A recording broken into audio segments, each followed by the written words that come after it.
เคครับผมตอนนี้ถึงหมู่บ้านปิดล็อกแล้วครับผมตอนนี้ก็เหลือหารีสอร์ทว่าอยู่ตรงไหนเอ่ยเย็ดแค่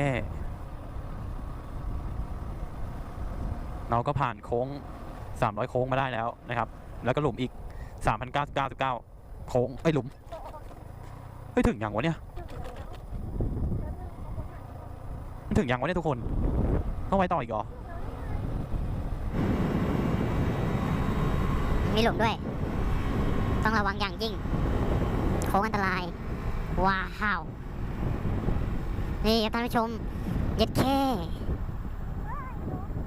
ถ้าคนมาเร็วนี่หลุดไปก็ไม่รอดนะครับถึงจะมีที่กั้นก็เถอะ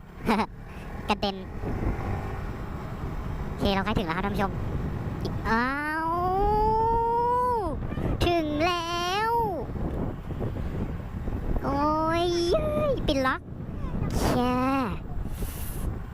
มาแล้วครับท่านผู้ชมครับถึงแล้วครับผมเย็ดแค่โหสงบมากเลยอะครับดีเลยอะโอ้เย็ดแค่ดูก่อนภาพนี้สวยมากโหทุกคนครับดูครับโอ้เย็ดแค่เอ้ยน้ำไปไหนหมดวะโอ้มาทางผิดครับโอ้ยพอเห็นอันจริงมันก็ไม่เท่าไหร่แล้วเนี่ยในรูปกับสถานที่จริงนี่ผมว่ามันก็ไม่เท่าไหร่นะครับเอ้ยมันเอารถเข้าได้ได้ไงอะเอารถเข้าได้ที่ไหนแล้วมีทางเข้าเหรอนู้นนะ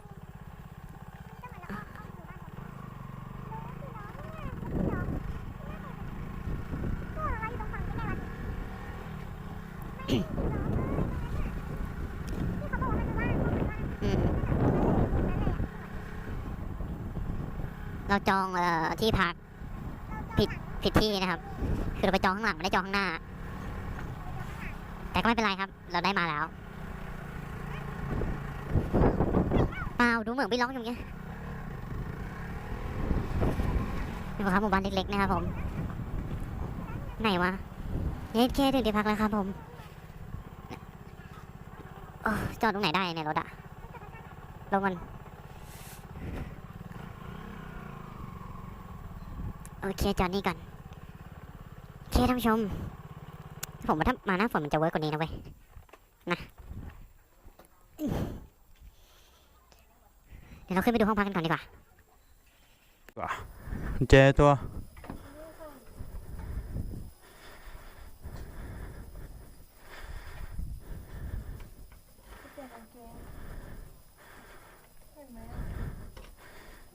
ไม่ได้วะ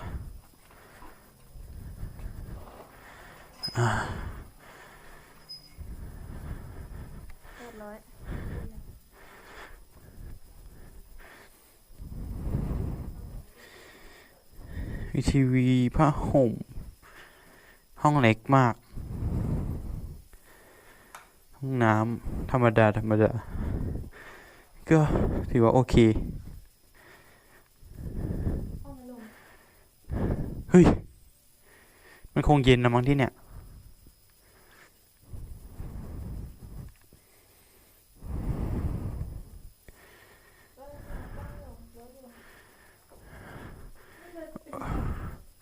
โอเคครับเดี๋ยวเราขอตัวเปลี่ยนเสื้อผ้าก่อนนะครับผมแล้วค่อยออกไปข้างนอกกันโอเค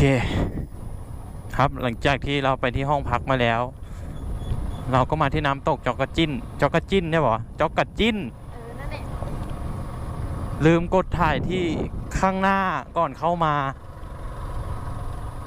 เลยมาถ่ายตรงนี้นะครับไกลเหมือนกันนะเน็ตดูทางดิตอนนี้เป็นเวลาจะ4 โมงแล้ว15:52 นาทีโคตรจะเย็นเลยชิบหาย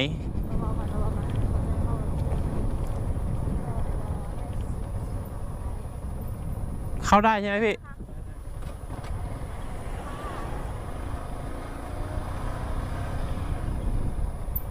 โอเคใช้เกียร์หนึ่งได้ไหมได้ต้องเหมือนจะจุดโหยเฮียชิบหายย้ำชันอย่างงี้วะเนี่ยกูขึ้นไงเนี่ยกูขึ้นได้แค่นี้เองเฮ้ยแล้วเราจะขึ้นได้เหรอ ต้อง มันชันกว่าเลยนะ ต้องได้สิเธอ จะไม่ได้ยังไง ทำไมอ่ะ เราต้องโหยเฮียไอ้เฮีย เดินจะได้เหรอ เฮียเอ้ย ตายแล้วพี่ทำไมไม่บอกว่ามันชันนะครับ โหชันโคตร ขึ้นได้ปะวะเฮีย แม่ครับ ขึ้นไม่ได้ก็ต้องได้สิวะ เท่าไหร่เลย มันลงมาก็ได้ดีแล้ว ลงมันโดนถีบลงไงเป็นน้องถ่วงขึ้นดีโค้งอะไรก่อน คงไม่อันตรายเท่าไหร่หรอกครับแค่เนี้ย วิ่งหนูโค้งอะไร โอ้โห เฮ้ยยังมี ถึง เหมือนเรา ถึงแล้วจ้า ถึงแล้วจ้ากลับแล้วมั้งเนี่ย Oh no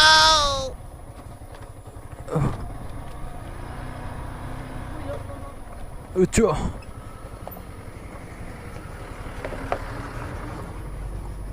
ว้าว เอ้ยมีคนอยู่เว้ยนึกว่าจะไม่มีใครซะแล้ว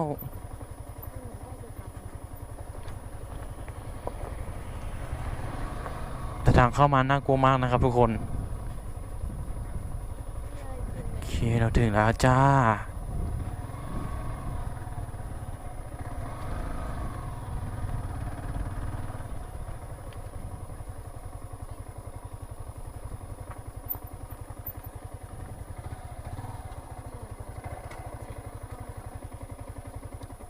เท่าไหร่วะเนี่ยอื้อหือโอเคครับเราจะถอดกล้องก่อน ตอนนี้ก็ถึงน้ำตกแล้วนะครับ ได้ยินเสียงน้ำตกด้วย เขาคงไม่ได้ยิน เมื่อกี้เข้าบัตรเท่าไหร่นะ คนละ40 บาท แล้วก็ค่ารถ30 บาท รวมเป็น110 บาท รวมเป็น110 บาท แล้วก็เอาไปใช้กับ อุทยานทองผาภูมิ ได้ด้วย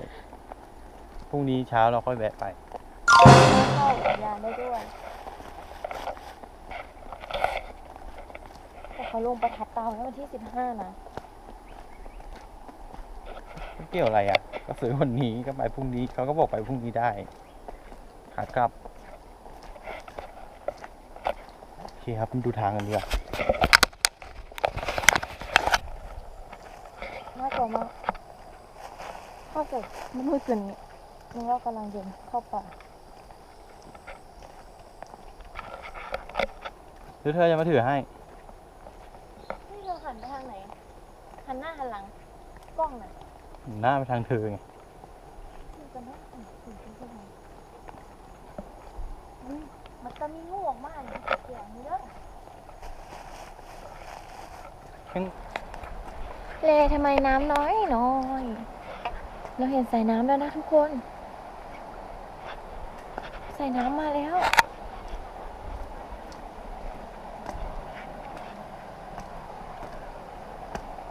คนเยอะเนี่ย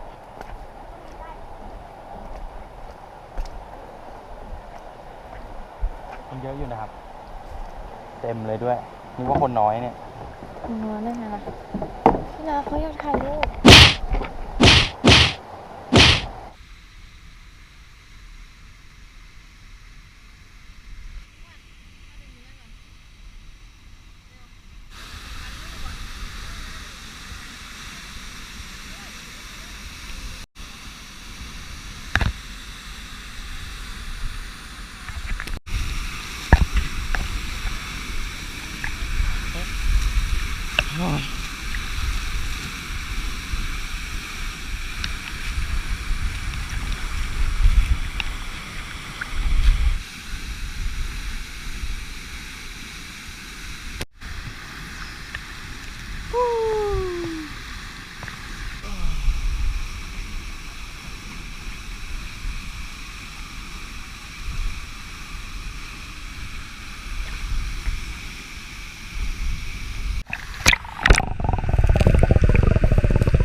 โอ้โคตรหนาวอ่ะ โคตรหนาวยัดกี้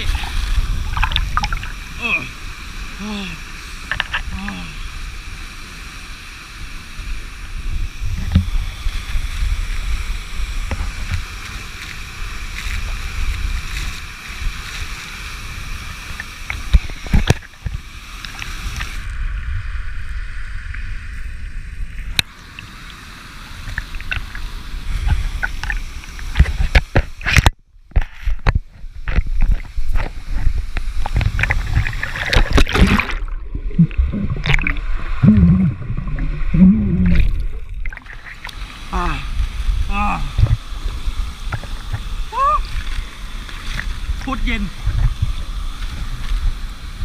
แต่ตรงนู้นไม่กล้าไปว่ะแม่งลึกดูตรงกลางนี่ครับเห็นปะเป็นสีดำโคตรลึกเลยผมเลยไม่กล้าไปนะ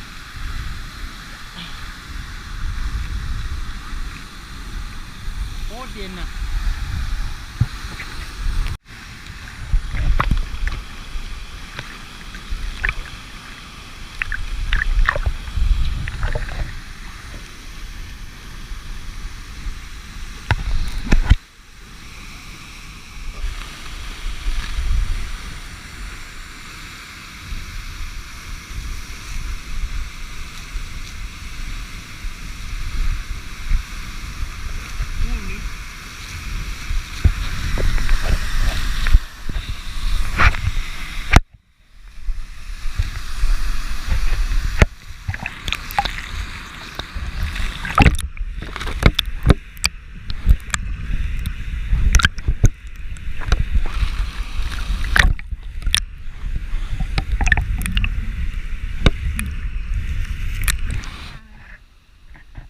ถ่ายรูปได้แบบ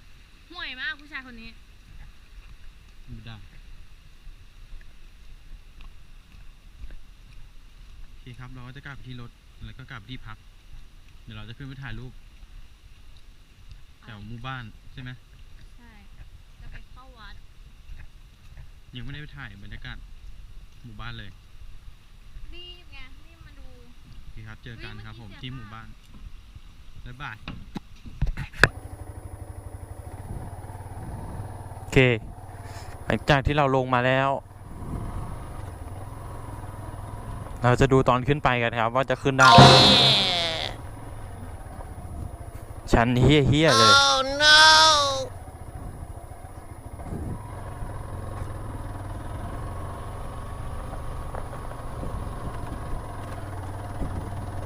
โอ้เกียร์หนึ่งครับผมโอ้ถ้ามีเสือกระโดดมาทำไมวะเนี่ยจะถีบเสือหรือจะทิ้งรถจะทิ้งทำไมเนี่ยก็บิดหนีดิทิ้งก็โง่แล้วเขาบอกถ้าเสือมันกระโดดลงมาระหว่างที่เธอจะเสือมันกำลังกระโดดผ่านหน้าเนี่ยเธอจะทิ้งรถหรือจะไปจ้าโอ้ยเฮ้ยยังเย็นเลย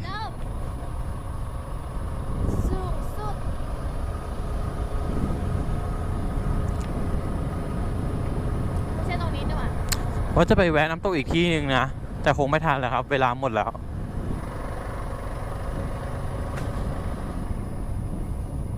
โอ้ยเขาลืมของหรือไงวะ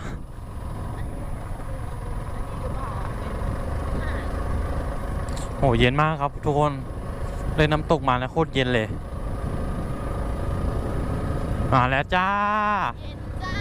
ดูครับผมM/150มันจะขึ้นได้บอมันต้องขึ้นได้ดิลูกพ่อแข็งแกร่งอยู่แล้วใช่ไหมล่ะสบายขนาดเวฟยังขึ้นได้เลยชิบหายเอ้ยเฮ้ยเฮ้ยเฮ้ยเฮ้ยเฮ้ยเฮ้ยเฮ้ยเฮ้ยเฮ้ยเฮ้ยเฮ้ยเฮียดับว่ะชิบหายแล้วชิบหายลงก่อน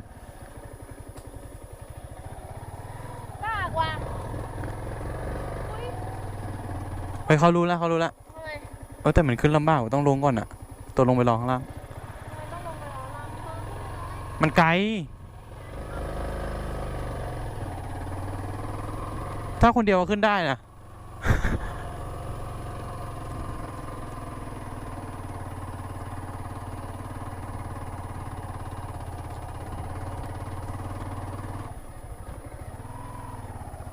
เร็วเร็ว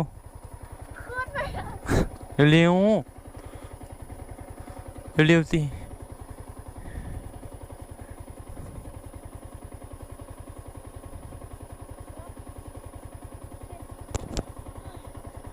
ขึ้นได้ไหมได้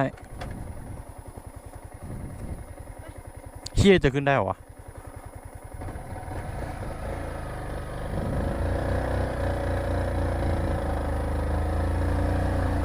กูต้องเรียงขาดกูไหมไม่ได้ไอ้เหี้ยเฮ้ยได้อยู่ โถเอ้ย เมื่อกี้มันไม่เป็นจังหวะของมันนะ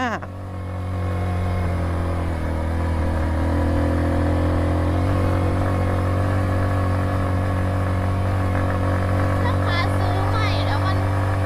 ก็พายังไม่ได้เปลี่ยนนี่มันเปลี่ยนยัง เปลี่ยนแล้ว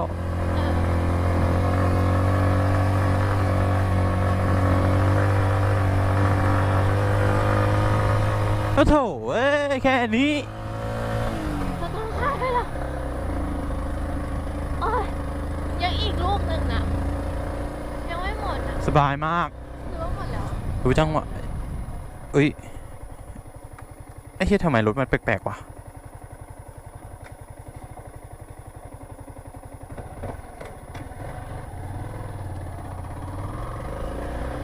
เสี่ยวนะจ๊ะเธอคงเหนื่อยมันอ่ะ อ้าวเบรกค้างเมื่อกี้เหยียบนานเบรกค้างอย่างบอกแล้วลูกพ่อเอ็มสแลมมันไปได้อยู่แล้ว ทุกที่ทุกเวลา ไม่ได้หาแล้วไม่ได้เหนื่อย เมื่อกี้ผิดจังหวะไปนิดนึงไง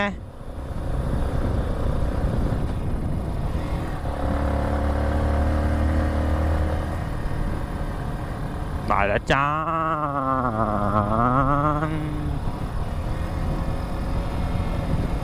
เย็นไปดิจัดดิเออสั้น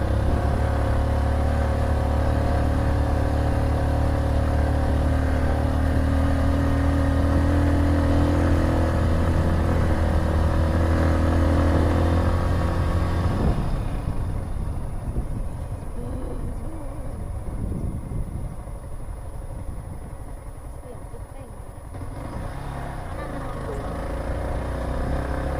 ตรงนั้นอ่ะเป็นทางทั้งเผือกที่มันดูรูนอ่ะ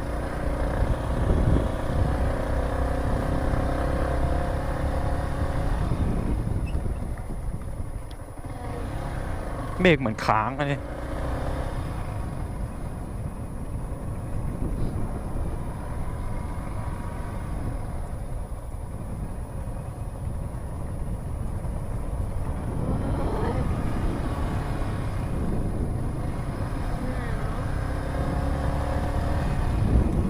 ถึงแล้วจ้า โอ้แค่นี้จิบจิบไปจ้ากลับจ้า มาดินะ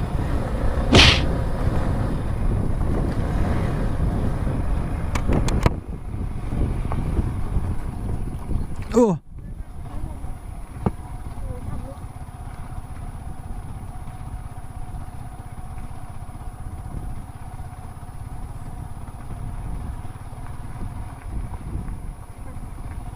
เหมือนเบรกค้างเลยว่ะเฮ้ยชิบหาย